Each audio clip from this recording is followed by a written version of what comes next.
ಹೇ ಶಾರದೆ ದಯ ಪಾಲಿಸು, ಈ ಬಾಳನು ಬೆಳಕಾಗಿಸು.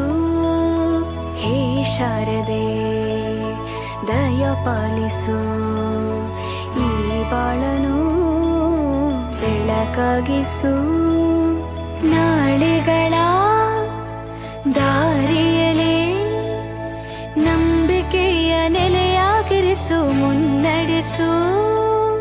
ಕೈ ಹಿಡಿದು ನಾವಾಡೋ ಪದ ಪದದಲ್ಲೂ ಸಂಚರಿಸು.